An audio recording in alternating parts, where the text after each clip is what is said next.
અભય થઈને નિષ્પક્ષતાથી નિરપેક્ષ રીતે વાસ્તવિકતાનો અરીસો રૂપી સચોટ માહિતી લાવતો સત્યની સાથે અભય ટાઈમ્સ। સુરત ડીસીબી ઝોન 6 ની એલસીબીની ટીમ અને સચિન પોલીસની ટીમે ગેરકાયદેસરના માદક પોસ્ટ ડોડાના જથ્થા સાથે રાજસ્થાની યુવાનને ઝડપી પાડ્યો છે। સુરત પોલીસ કમિશનરના આદેશને લઈ ડીસીબી ઝોન 6 ની એલસીબીની ટીમ અને સચિન પોલીસની team no drugs in Surat city અભિયાન ચલાવી રહી છે।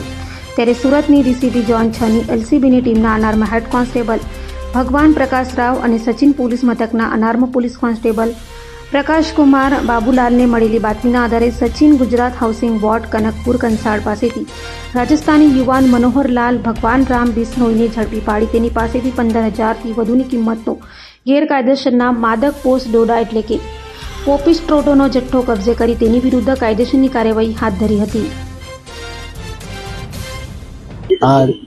નો ડ્રગ્સ ઇન સુરત સિટી હેઠળ મહેરબાન સીપી સાહેબની સૂચના અને માર્ગદર્શન હેઠળ અને સેક્ટર 2 સાહેબના ગાઈડન્સ હેઠળ સચિન પોલીસ સ્ટેશનમાં એનડીપીએસનો કેસ કરવામાં આવ્યો છે, જેમાં ઝોન 6ના એલસીબી તથા સચિન પોલીસ સ્ટેશને સંયુક્ત રીતે આ કેસ કરેલ છે। આરોપીનું નામ છે મનોહરલાલ ભગવાનરામ બિશ્નોઈ અને એની પાસેથી 688 ગ્રામ પોસ્ટ ડોડા એટલે પોપીસ્ટ્રો મળી આવ્યો છે તથા 355 ગ્રામ એનો પાવડર મળી આવ્યો છે।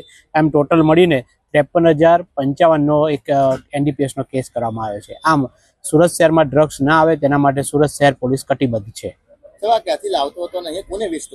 અહીંયા આગળ આ બાબતની અત્યારે એને રિમાન્ડની કાર્યવાહી હાથ ધરવામાં આવે છે આજે, અને કોને આપતો હતો, ક્યાંથી લાવ્યો હતો, એની સઘન તપાસ અત્યારે ચાલી રહી છે।